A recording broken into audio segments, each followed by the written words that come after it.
RFC. RFC. RFC. RFC. RFC. 89.5 et 106.6 en FM. La radio locale. Merci de nous recevoir chez vous.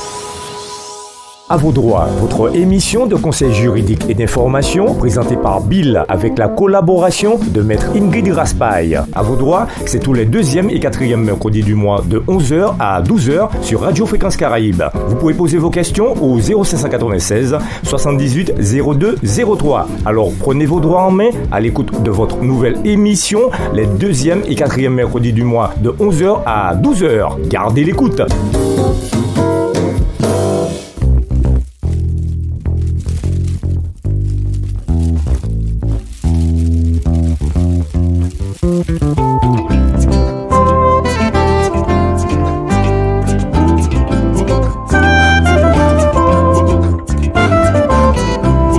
Merci de nous rejoindre sur votre radio, Radio Fréquence Caraïbe, la radio de la côte Caraïbe, où nous émettons depuis le 1 boulevard du bord de mer sur le territoire de la ville du Carbet, sur les 89.5 et 106.6 en FM. Et bien évidemment, notre nouveau site web, encore une fois, allez faire un tour. N'hésitez pas à nous faire justement des retours sur le www.fréquencecaraïbe.com. Sans oublier, bien évidemment, nos réseaux sociaux, Instagram et donc Facebook. Comme tous les 2e et 4e mercredis du mois, donc c'est à vos doigts avec Maître Raspail. Bonjour Maître.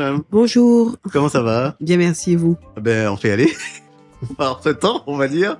Donc voilà. Donc comme je le disais, comme tous les 2e et 4e mercredis du mois, donc à vos doigts, on parle de justice et pas que. Donc voilà. Et donc à chaque fois une thématique. Et Maître, on va parler donc de succession, indivision entre les héritiers.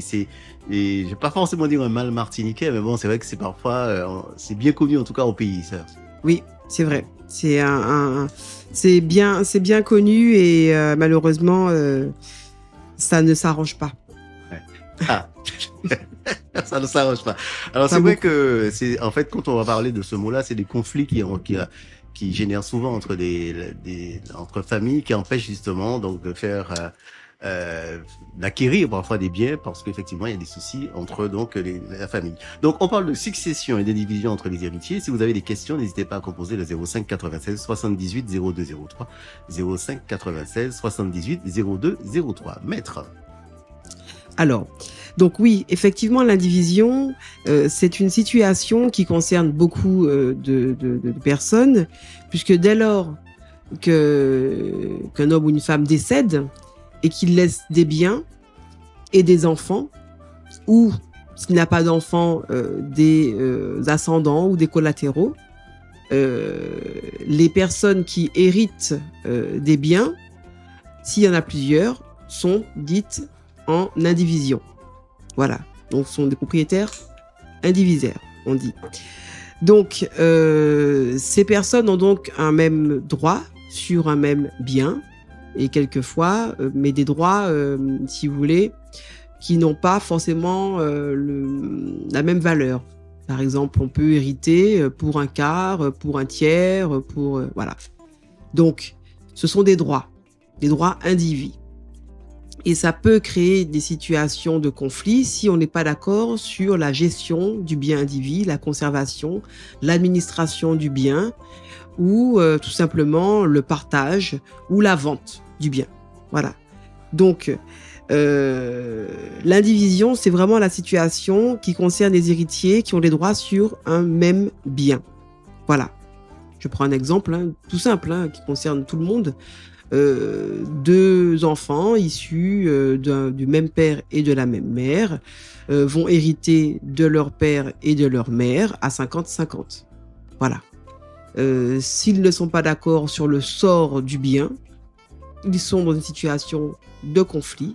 Et à ce moment-là, s'ils n'ont pas trouvé une solution amiable pour partager et ou vendre le bien, à ce moment-là, l'un des deux devra saisir le tribunal judiciaire pour pouvoir sortir de l'indivision.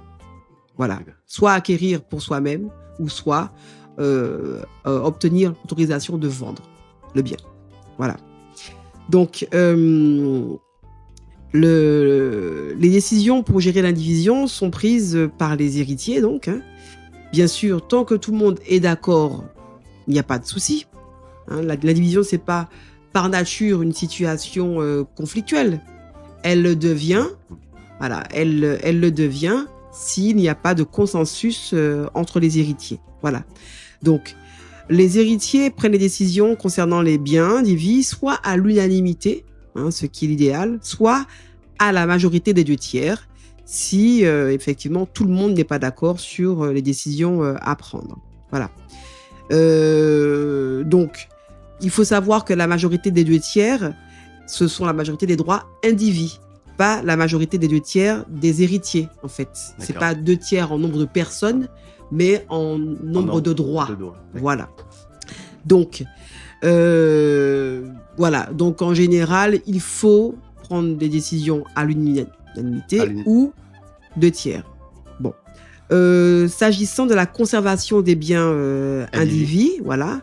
Donc, tout indivisaire peut prendre seul ou avec un autre une mesure nécessaire à la conservation du bien, même si elle n'a pas un caractère d'urgence. Dès lors que le critère de la nécessité est rempli, un indivisaire peut prendre seul une décision concernant la conservation de biens. Je prends un exemple, il pleut en ce moment. En saison des pluies, on peut se rendre compte de l'état de dégradation d'un bien immobilier. Si en cas de forte pluie, il y a de grosses infiltrations, inondations, un indivisaire peut seul prendre la décision de faire les travaux nécessaires à la conservation du bien. D'accord. Voilà, sans passer par une décision collective, unanime, des 2 tiers, ou même saisir un tribunal judiciaire. Très bien. Voilà. C'est à Vaudreuil avec Maître Raspail, comme tous les 2e et 4e mercredis du mois. Je vous rappelle que le thème du jour, c'est succession, indivision, donc entre les héritiers. Parlons maintenant, maître, de la convention. Oui, donc la convention, c'est aussi un système de gestion qui est établi par écrit et qui permet de fixer les règles de fonctionnement de l'indivision. Donc, moi, en tant qu'avocat, je préfère la convention parce que c'est un écrit. Au cas où on aurait oublié à quoi ou comment fonctionne ou comment on devrait fonctionner, c'est écrit. On liste les biens de l'indivision et on précise aussi les droits de chaque héritier, l'indivisaire, sur le bien, le nombre de droits. Et puis surtout, on peut aussi nommer un gérant, le gérant qui va gérer l'indivision, un ou plusieurs gérants, ou bien alors fixer à chacun des indivisaires une tâche particulière s'agissant d'un bien ou plusieurs biens. Voilà, donc tout est consensuel. Très bien. Dans ces cas-là, où s'adresser, maître ? Écoutez, les notaires peuvent rédiger des conventions de gestion. Et il faut savoir que les conventions ont une limite de 5 ans renouvelable. Et elle peut être aussi fixée pour une durée indéterminée. Voilà. Très bien. C'est très clair. Donc, autre question, maître, quels sont les droits des héritiers dans l'indivision ? Alors, pour utiliser les biens indivis, on doit absolument respecter 3 conditions. Il faut avoir l'accord des autres indivisaires. Je ne peux pas décider que l'immeuble qui me plaît, je rentre dans cet immeuble alors qu'il y a l'indivision et je m'y installe pour une durée indéterminée. Bon, bien sûr que ça existe, il y en a qui le font. Ils n'ont pas le droit de le faire, mais ils le font. Mais néanmoins, il faut quand même recueillir l'accord des autres indivisaires pour occuper et utiliser de manière privative un bien qui appartient à plusieurs. Voilà. Donc si on fait la demande et qu'on n'obtient pas l'accord des autres, on peut saisir le tribunal judiciaire pour en faire la demande. Voilà. Il faut aussi respecter la destination du bien. C'est-à-dire ne pas, par exemple, c'est une villa dans un lotissement qui est faite pour y habiter, y loger. On ne peut pas désaffecter la destination du bien, donc faire d'un logement un commerce, par exemple. Voilà. Et ça doit rester un immeuble à usage de logement. Voilà. Donc, Et troisième condition, si vous utilisez seul un bien indivis, il faut bien sûr verser une indemnité aux autres indivisaires, bien sûr, sauf si les autres ne réclament pas, enfin sauf si ils disent non. Bon, mais en général, dans les faits, malheureusement, ce n'est pas le cas de tous ceux qui occupent de manière privative qui versent l'indemnité aux autres indivisaires. On rencontre plus souvent dans la situation, dans les faits, que c'est celui qui occupe qui va payer la taxe foncière, la taxe d'habitation, qui va payer les frais vraiment afférents au bien, qui va l'entretenir, et puis qui va, sans forcément verser une indemnité d'occupation à ses co-indivisaires. Très bien. C'est à vos droits. On revient dans un instant avec la petite pause pub. Je rappelle que la thématique du jour, c'est succession individuelle entre les héritiers. Et si vous avez un témoignage, voire même une question, donc n'hésitez pas à téléphoner au 05 96 78 02 03. À tout de suite.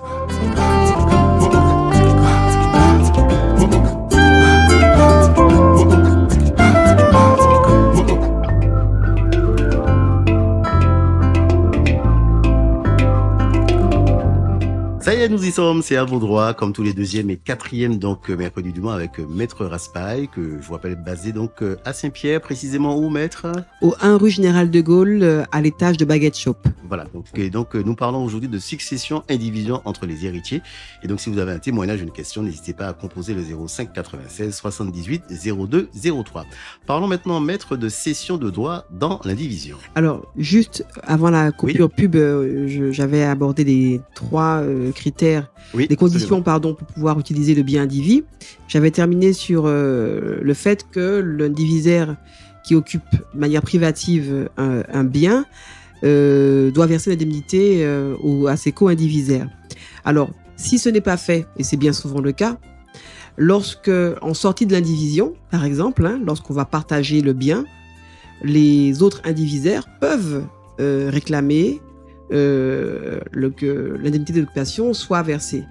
D'accord. À ce moment-là. Voilà, qu'on établisse, qu'on estime déjà la valeur du bien, la valeur locative du bien, multiplié par le temps de présence, le nombre de mois ou d'années pendant lesquelles le bien a été occupé par un seul indivisaire, et à ce moment-là, rétablir un peu l'équité, l'égalité, en fait, entre les co-indivisaires. Voilà. Très bien. Merci de la précision. Donc la cession des droits dans l'indivision, effectivement, c'est un droit réel, le droit de l'indivision. Ça veut dire que c'est un droit sur un bien immobilier. Et on a le droit de vendre des droits. Les droits se vendent. Maintenant, comme c'est un droit qui est en concurrence avec d'autres indivisaires qui concernent un bien en général familial, il faut notifier quand même. Si on a l'intention de revendre son droit à quelqu'un qui est extérieur à l'indivision, un étranger, il faut au préalable notifier par acte de commissaire de justice, anciennement huissier, l'intention de céder son droit aux autres membres de l'indivision. Voilà, donc il faut dire, j'ai l'intention de vendre mes droits à telle personne. Et c'est l'huissier qui va notifier cette intention-là aux autres membres de la division. Donc il faut notifier le prix, les conditions de la cession projetée et les noms, domicile et profession de la personne qui se propose d'acheter. Parce que évidemment, cette personne-là qui va acheter les droits, elle va acheter les droits qui sont en indivision avec d'autres. Donc la moindre des choses, c'est de dire aux autres indivisaires qui est celui qui va venir en concurrence. Voilà. Donc les autres indivisaires restent prioritaires pour acheter la part que vous cédez. Donc tout indivisaire peut, dans le délai d'1 mois, donc à compter de la notification, faire savoir qu'il reprend votre part au prix et aux conditions qui ont été notifiées. Voilà. Donc c'est comme un droit de préemption en réalité, mais vous avez 1 mois pour pouvoir faire savoir que vous avez l'intention d'acheter, plus que l'intention. Vous achetez, vous proposez d'acheter aux mêmes conditions qu'à celui qui est étranger à l'indivision. Voilà. Oui. Une précision supplémentaire, maître, à noter? Oui, que les co-indivisaires ou leurs héritiers peuvent demander l'annulation de la vente dans un délai de 5 ans à partir du jour où ils ont eu connaissance de cette vente. Voilà. Donc, si jamais ça a été vendu et que ça n'a pas, dans l'irrespect de la condition préalable d'avoir notifié, etc. Voilà.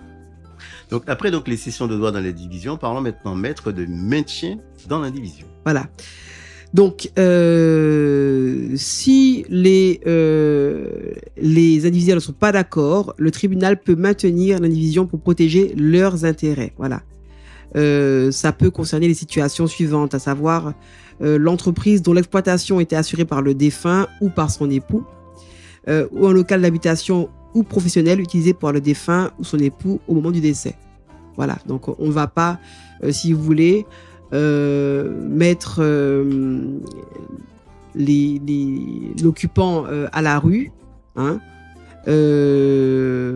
pour des raisons, voilà, on veut vendre, on veut partager, on veut acheter, on veut vendre, pour protéger aussi l'occupation. Et que se passe-t-il, maître, en présence d'un héritier mineur?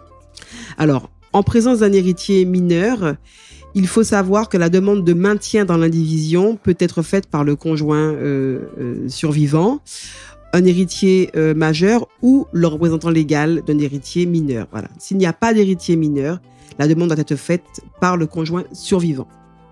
Voilà. Il faut également, effectivement, adresser la demande de maintien au tribunal du lieu où le bien est situé. Très bien, c'est à vos droits avec Maître Raspail. Donc, comme je rappelle, tous les 2e et 4e mercredis du mois, si vous venez de prendre l'émission en cours, on parle de succession, indivision entre les héritiers. Comment donc prend fin l'indivision, Maître Raspail? Alors,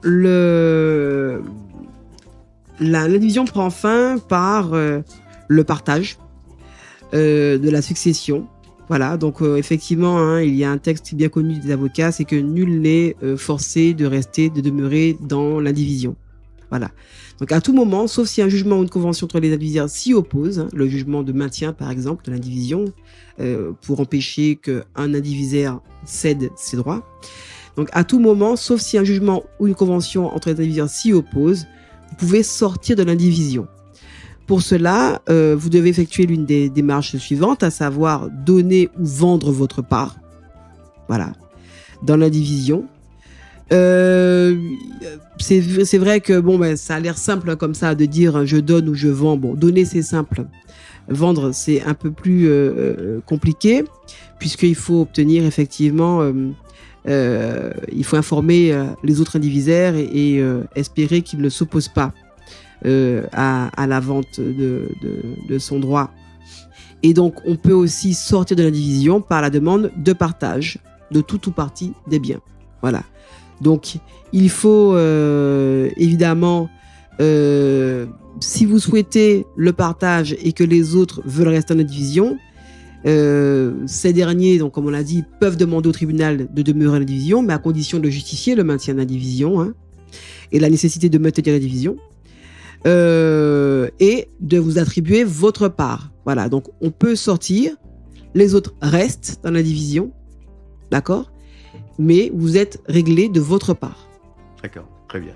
Voilà. Oui.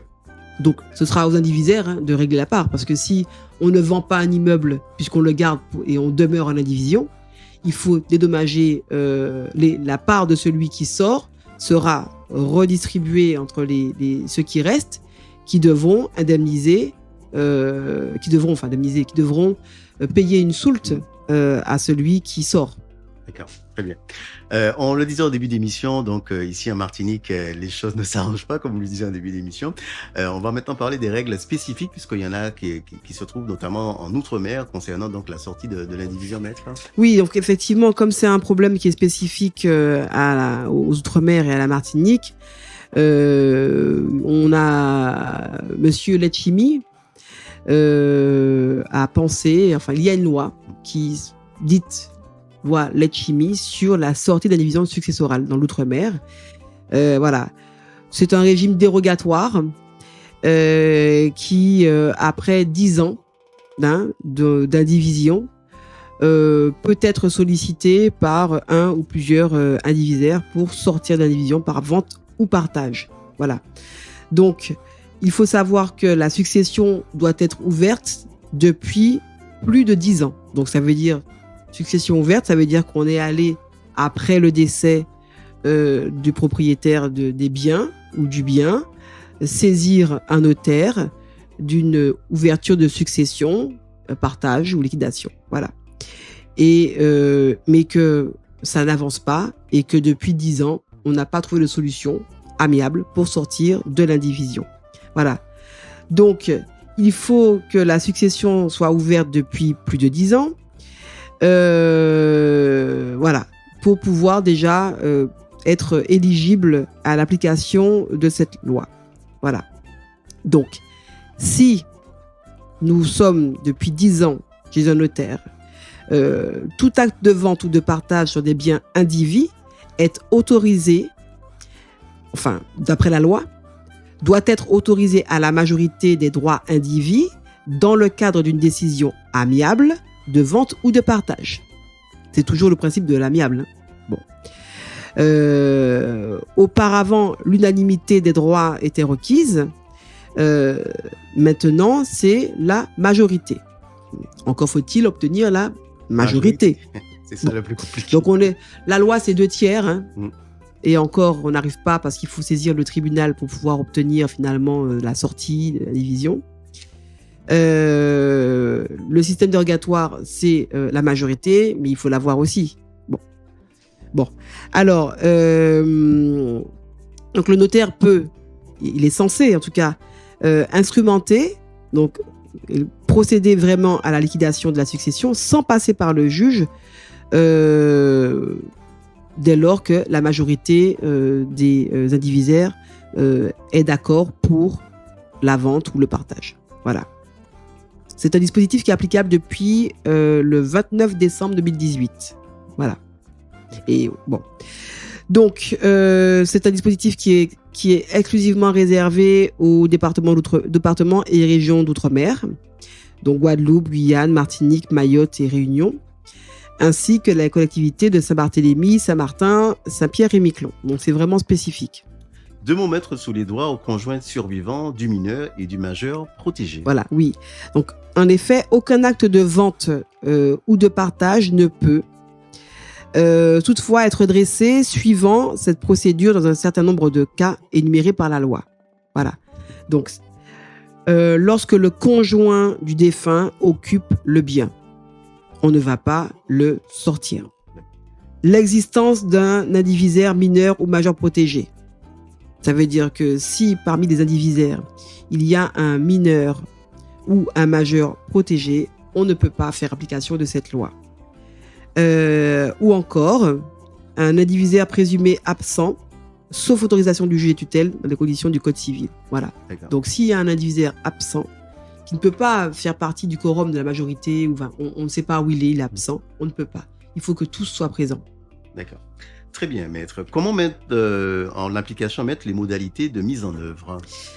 Alors, le notaire, donc de mise en œuvre en cas de vente ou de partage, le notaire est chargé de notifier le projet de vente ou de partage par acte d'huissier à tous les indivisaires et de procéder à sa publication dans un journal d'annonce légale du lieu de situation du bien ainsi que par voie d'affichage sur un site internet.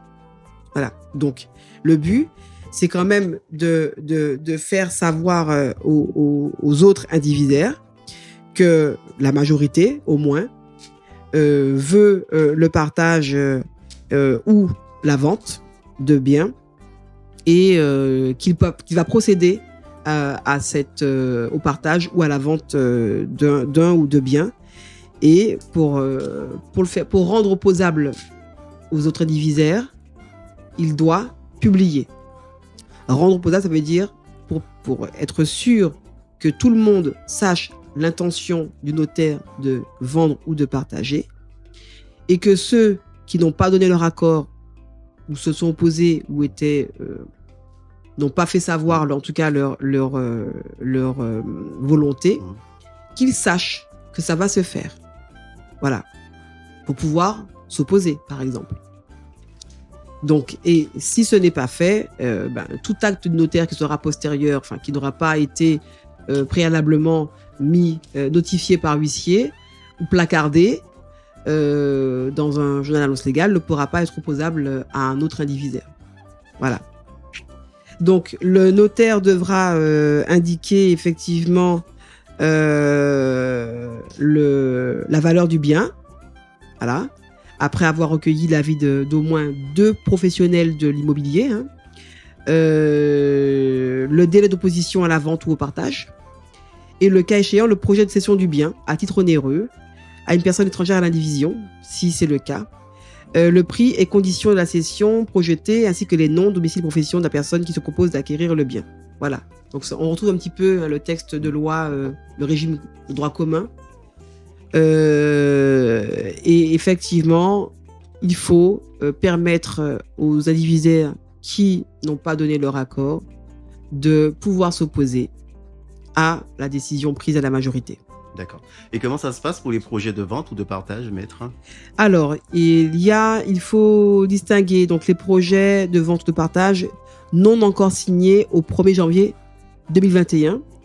Ils font également l'objet de mesures de publicité suivantes à l'initiative du notaire. Donc, affichage d'un extrait au choix du ou des indivisaires à l'initiative de la vente ou du partage, soit en mairie, soit sur l'immeuble objet de la vente ou du partage, de manière visible de l'extérieur par les soins de cet indivisaire. Voilà. Donc, publication aussi de l'extrait sur le site internet de la Chambre des notaires, dans le ressort de laquelle est situé l'immeuble. Et l'extrait de projet d'acte de vente ou de partage indique l'identité des indivisaires à l'initiative de la vente ou du partage, l'identité des indivisaires non représentés à l'opération, les coordonnées du notaire choisi, la désignation du bien, le délai d'opposition. Voilà.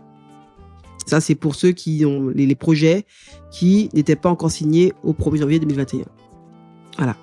Donc, l'affichage et la publication sont effectués pendant une durée de 3 mois, courant à compter de la dernière de ces mesures de publicité. Donc, en général, dès lors qu'on a publié, 3 mois courent à compter de ce jour. Voilà.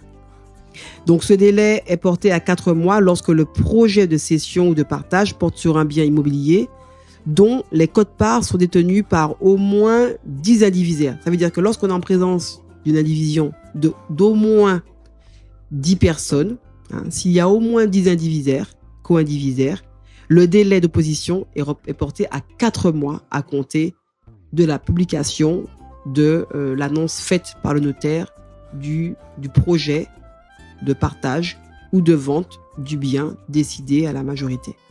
Que se passe-t-il, maître, en cas d'opposition à la vente ou au partage? Alors, dans ce cas, donc 3 mois ou 4 mois à compter de la publication, de la notification, pardon, ce délai est porté à 4 mois, comme je l'ai dit, en cas de présence d'au moins 10 indivisaires. Donc, dans ce cas, le notaire constate par procès verbal que le ou les indivisaires sont opposés. Il doit constater que le ou les indivisaires titulaires de plus de la moitié des droits d'individu doivent saisir le tribunal de grande instance. Voilà.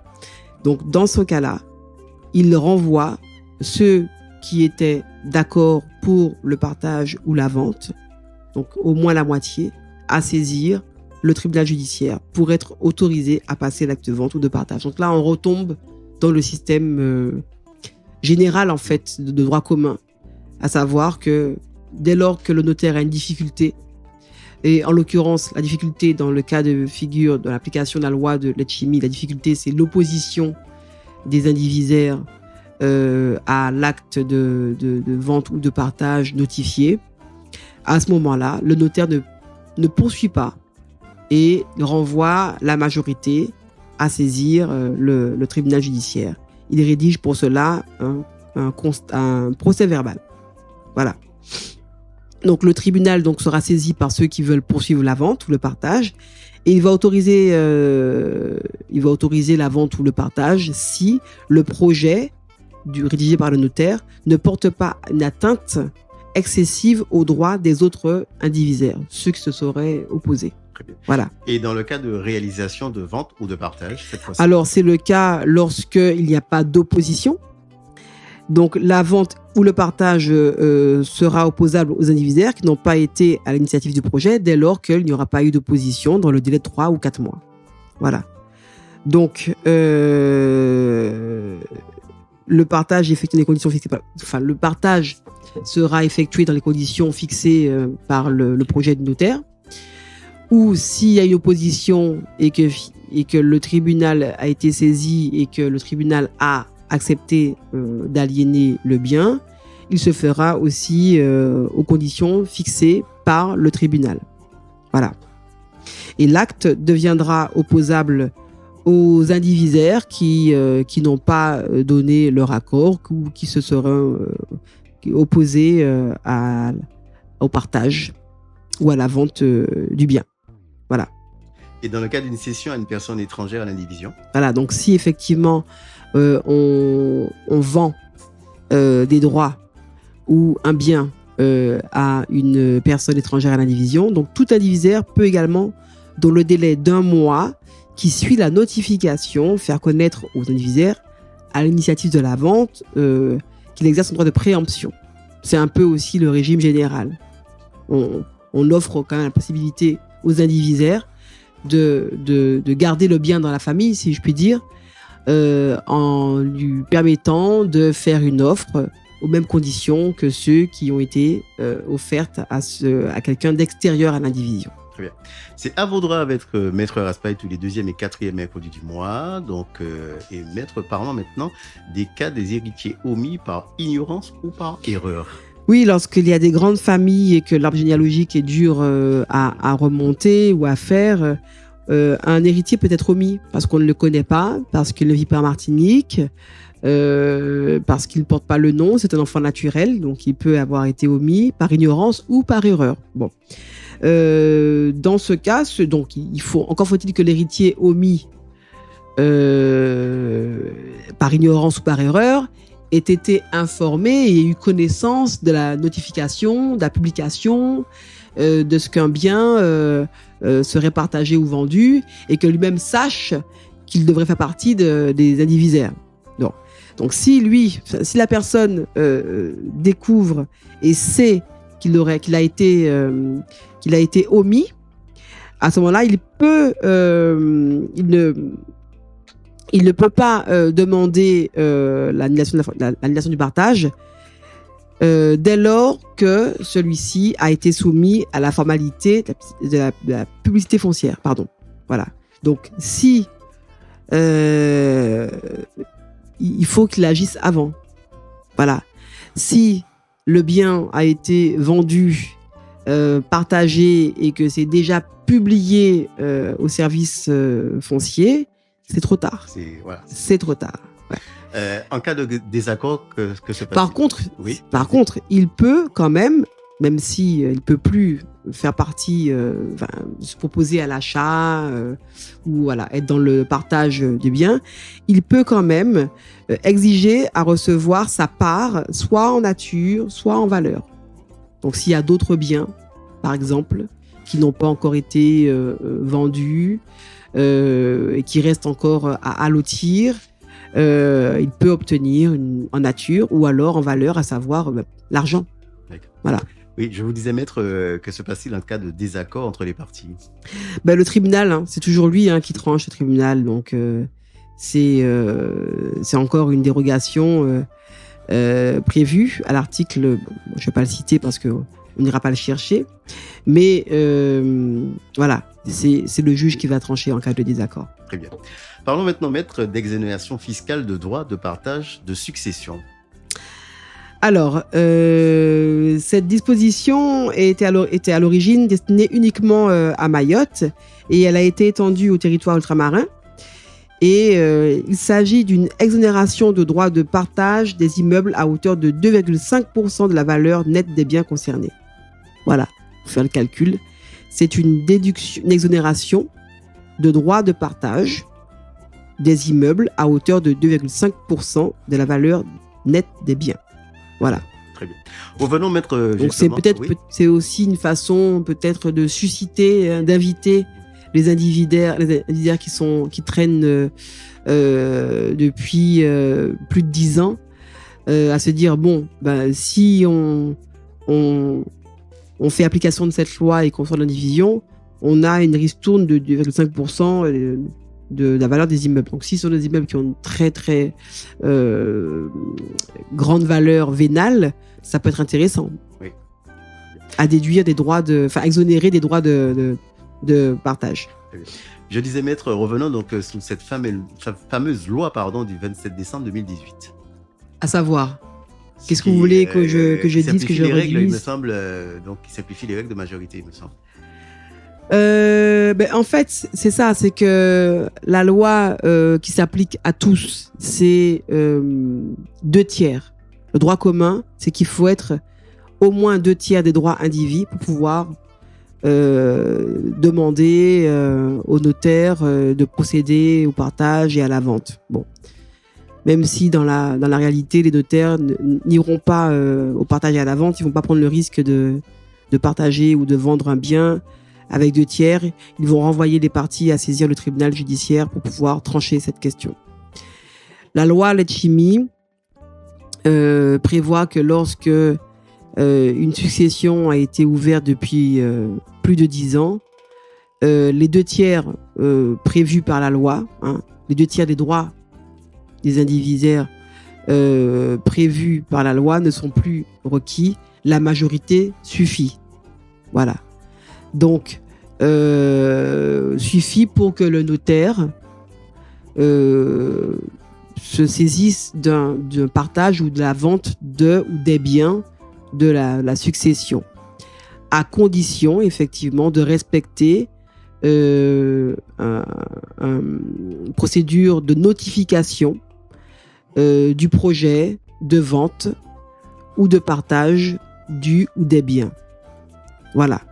Et cette notification doit être publiée pour permettre à ceux qui n'ont pas donné leur accord, qui n'ont pas été représentés, de s'opposer dans un délai de 3 mois ou de 4 mois si la succession comprend au moins 10 indivisaires. Voilà. Donc, dans ces conditions, et c'est là que la souplesse de la loi retrouve son intérêt, c'est que s'il n'y a pas d'opposition, le notaire va procéder au partage et à la vente. Voilà. S'il y a opposition, le notaire va renvoyer les parties qui ont voté pour, qui étaient d'accord, la majorité, à saisir le tribunal judiciaire pour demander l'autorisation. Voilà. Donc, c'est ça. Maintenant, donc on retombe dans le système un peu légal dès lors qu'on est renvoyé devant le tribunal judiciaire pour demander l'autorisation de vendre selon les conditions fixées, voilà, établies par la majorité. Voilà.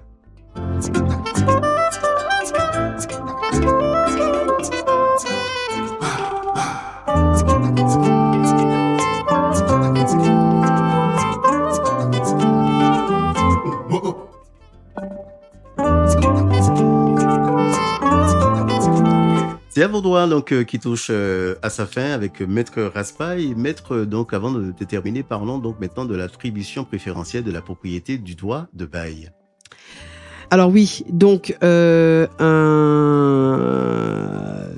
l'attribution préférentielle, effectivement, c'est l'attribution du bien par préférence à un indivisaire. En général, c'est ouvert au bénéfice du conjoint survivant ou de tout héritier copropriétaire du bien.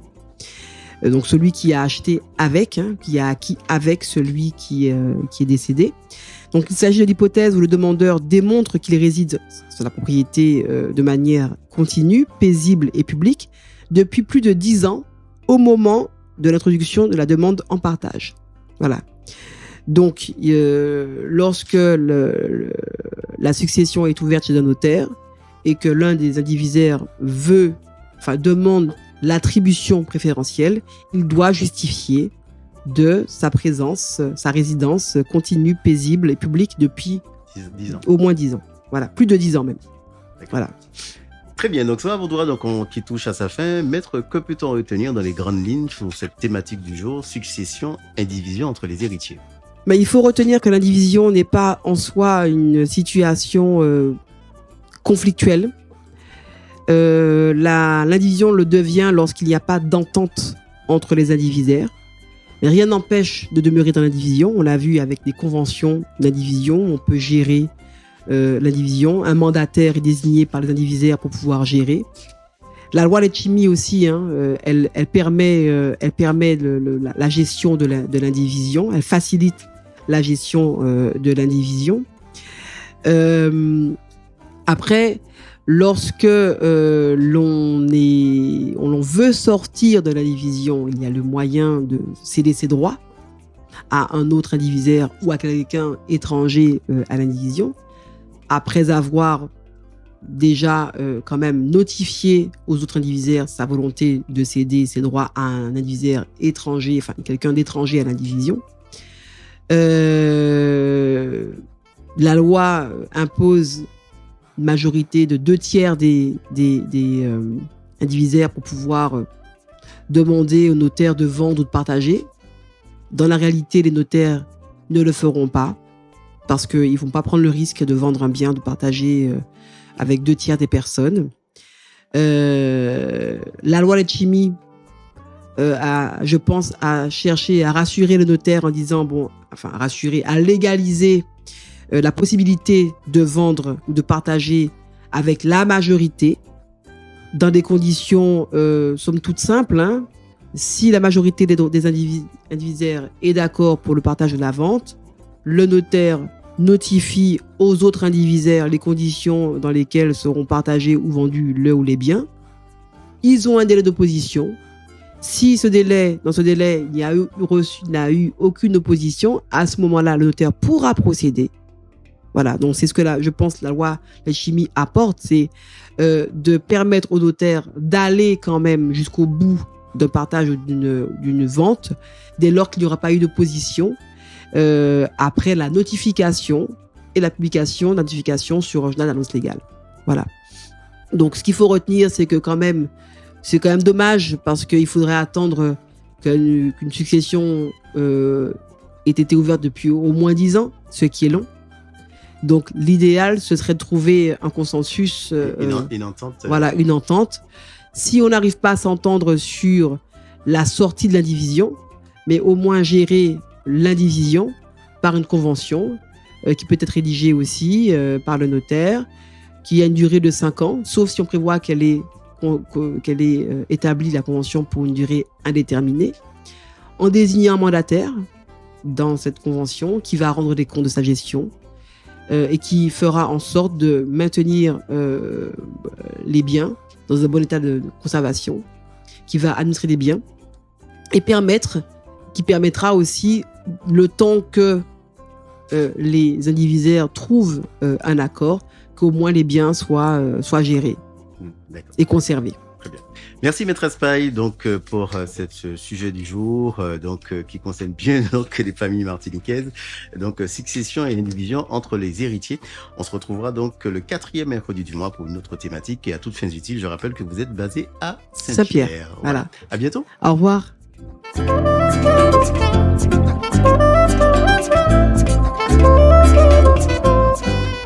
À vos droits, votre émission de conseil juridique et d'information présentée par Bill avec la collaboration de Maître Ingrid Raspail. À vos droits, c'est tous les 2e et 4e mercredis du mois de 11h à 12h sur Radio Fréquence Caraïbe. Vous pouvez poser vos questions au 0596 78 02 03. Alors prenez vos droits en main à l'écoute de votre nouvelle émission les 2e et 4e mercredis du mois de 11h à 12h. Gardez l'écoute.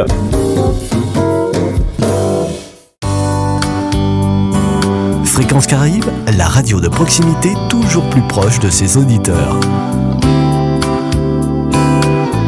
24h sur 24.